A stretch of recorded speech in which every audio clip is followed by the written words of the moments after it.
શું ગુજરાતમાં ભાજપના નેતાઓ કોઈ પણ વાત બોલે તો એ વાત ચાલી જાય અને વિપક્ષના નેતા બોલે તો એનો વિરોધ થવો જોઈએ? આ વાત હું નહીં પરંતુ આ વાત કોંગ્રેસ નેતા જેનીબેન ઠુમ્મર કરી રહ્યા છે અને હવે આ વાતને લઈ અને અનેક ચર્ચાઓ થઈ રહી છે.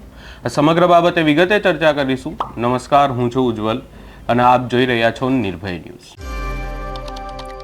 વાત એવી છે કે વડગામના ધારાસભ્ય જિગ્નેશ મેવાણી દ્વારા એક વાતને લઈ અને વિરોધ કરવામાં આવ્યો અને એ વાત હતી ગુજરાતમાં ચાલતા ડ્રગ્સ અને ખુલ્લેઆમ દારૂના અડ્ડાઓને લઈને. ત્યારે જિગ્નેશ મેવાણી આ વાતને લઈ અને થરાદ પોલીસ સ્ટેશન પહોંચ્યા અને વિરોધ કરવામાં આવ્યો. ત્યારબાદ ગૃહમંત્રી હર્ષ સંઘવી દ્વારા નિવેદન આપવામાં આવ્યું અને આખી વાત ચર્ચામાં આવી. ત્યારે હવે ભાજપના જ નેતા હીરાભાઈ સોલંકીનો એક વિડીયો વાયરલ થઈ રહ્યો છે અને તેઓ એમાં પોલીસના પટ્ટા ઉતારવાની વાત કરી રહ્યા છે. ત્યારે અહીંયા સવાલો હવે એવા ઊભા થઈ રહ્યા છે કે શું ભાજપના નેતા પોલીસના પટ્ટા ઉતારવાની વાત કરે તો એ યોગ્ય, અને જો વિપક્ષના નેતા આ જ વાત કરે તો શું એ અયોગ્ય? શું એમનો વિરોધ થવો જોઈએ? હાલ જિગ્નેશ મેવાણીનો ઉગ્ર વિરોધ થઈ રહ્યો છે. પોલીસ પરિવાર દ્વારા જિગ્નેશ મેવાણીનો વિરોધ કરવામાં આવ્યો અને ત્યારબાદ જિગ્નેશ મેવાણીના રાજીનામાની હાલ માંગ ઉઠી રહી છે. આ તમામ બાબતને લઈ અને જેનીબેન ઠુમ્મર જિગ્નેશ મેવાણીના સમર્થનમાં આવ્યા છે. જેમની સામે જે વિરોધ થઈ રહ્યો છે એ વાતને લઈને પણ નિવેદન આપ્યું છે. આ સમગ્ર બાબતે હીરા સોલંકીનો કયો વિડીયો વાયરલ થઈ રહ્યો છે એ પણ જોઈએ. આ વિડીયો એવું કહેવામાં આવી રહ્યો છે કે 3 વર્ષ પહેલાનો છે, જ્યારે હીરાભાઈ સોલંકી એક વાતને લઈ અને પોલીસ સ્ટેશન પહોંચ્યા હતા અને ત્યારબાદ તેમના દ્વારા પણ પોલીસના પટ્ટા ઉતારવાને લઈ અને વાત કરવામાં આવી હતી. સૌપ્રથમ એ વિડીયો પણ જોઈએ અને ત્યારબાદ જેનીબેન ઠુમ્મર દ્વારા શું કહેવામાં આવ્યું એ પણ સાંભળીએ. નહીં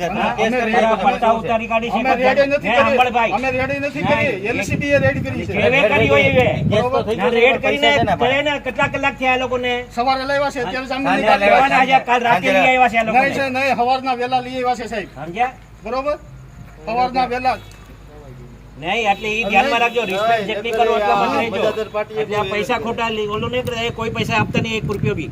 અને તને હજુ રાખવા છે તો રાખવો જો જેલના અંદર રાખવાની ક્યાં વાત છે?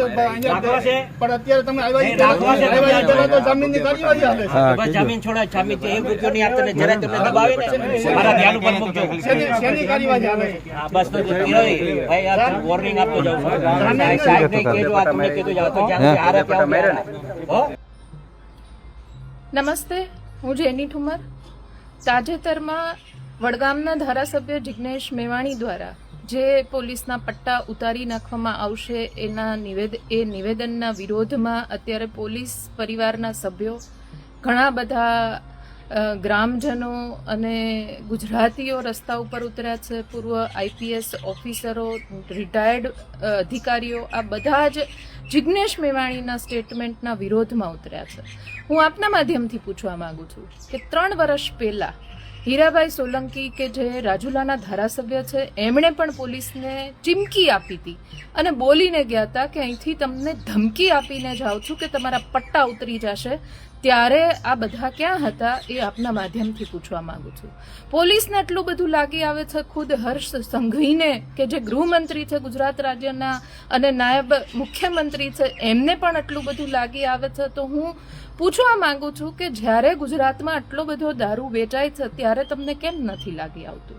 આટલા બધા પોલીસવાળા છે, એમને કેમ લાગી નથી આવતું કે અમે લોકો દારૂબંધીના નામે આટલો બધો ગુજરાતની જનતા સાથે તોડ કરીએ છીએ, ત્યારે તમને કેમ નથી લાગી આવતું? એ આપના માધ્યમથી પૂછું છું. તમે જે વિરોધ કરાવો છો, જ્યારે આમ આદમી પાર્ટી હોય, કોંગ્રેસ પાર્ટી હોય, વિપક્ષના નેતાઓ હોય એ સવાલ પૂછે ત્યારે તમામ લોકોને કે જે ભારતીય જનતા પાર્ટી સાથે જોડાયેલા છે, જે સરકારી તંત્ર સાથે જોડાયેલા છે, ત્યારે તમને લાગી આવે છે. પણ આ જ વાક્યો જ્યારે ભારતીય જનતા પાર્ટીના આગેવાનો બોલે છે ત્યારે તમને નથી લાગી આવતું. ત્યારે તો તમે સામેથી પટ્ટા ઉતારીને કાઢવાની તૈયારી બતાવો છો. આ તમારી નપુસંકતા સાબિત કરી આપે છે કે તમને સાચું સાંભળવું પોસાતું નથી. તમારા પટ્ટા ઉતારી નાખવાની ધમકી આપી શેના આધારે આપી? ગુજરાતમાં આટલો બધો દારૂ વેચાય છે, મળે છે, શોષણ થાય છે, આટલા બધા અપબનાવો, અપમૃત્યુના કિસ્સાઓ બને છે, ત્યારે તમને નથી લાગી આવતું. તો તમારી જે આ લાગણીઓ અને સંવેદનશીલતાઓ તમે બતાવો છો, તો એ જ સંવેદનશીલતાઓ તમે જેટલા ક્રાઇમ થાય છે પાછળના વર્ષોમાં આજ દિવસ સુધીના જેટલા ક્રાઇમ થયા, તાજેતરમાં પાયલગોટીના પ્રકરણમાં જ હું અમરેલીથી પાયલગોટી જે પ્રકરણ થયું ત્યારે જે પોલીસવાળાની સામે આટલા બધા આક્ષેપો થયા, આટલા બધા હાઈકોર્ટે નોટિસો આપી, છતાં પણ તમને એવું ન થયું કે અમે પટ્ટા ઉતારાવી નાખીએ. અને ઉપરથી અત્યારે જ્યારે સાચું બોલવાની કોઈ હિંમત કરે છે ધારાસભ્ય, જ્યારે સરકારનો કાન સાંભળવાની હિંમત કરે છે, ત્યારે તમને બધાને લાગી આવે છે આ ગુજરાતના રાજકારણમાં અને ઇતિહાસમાં દુઃખદ ઘટના કહી શકાય. એટલે પટ્ટા ઉતારી નાખવાની વાતનું આટલું મોટું રાજકારણ કરો છો, એના બદલે જે તમારી શૌર્યતા બતાવી હોય એ ગુજરાતમાં જે દારૂ વેચાય છે, ડ્રગ્સ વેચાય છે, એના લીધે આજની યુવા પેઢી ભટકી રહી છે, દિશાવિહીન થતી જાય છે, એમાં તમારી સંવેદનશીલતા બતાવો તો મને લાગે છે કે તમે સાચી આગેવાની કરી કહેવાય. બાકી આવી બધી વાતમાં તમે વિરોધ કરાવીને એક ધારાસભ્યને, એક આગેવાનને, એક ગુજરાતના યુવાનને બોલતો બંધ કરીને બીજા બધાને જે સંદેશો પાઠવવા માંગો છો એ સંદેશો પાઠવવાના બદલે તમારી શૌર્યતા, આ બધી જ વાતો જેટલા ક્રાઇમ થાય છે અને પકડીને ક્રાઇમ કરનારા લોકોને પકડીને હપ્તાઓ બંધ કરીને પોલીસવાળાઓ રક્ષકની બદલે જ્યારે કોઈ એક યુવાનને હેલ્મેટ નથી પહેર્યું ને રોકે છે ત્યારે એ રક્ષક નહીં પણ ભક્ષકના સ્વરૂપે એ યુવાન જોતો થયો છે આજની પેઢીનો.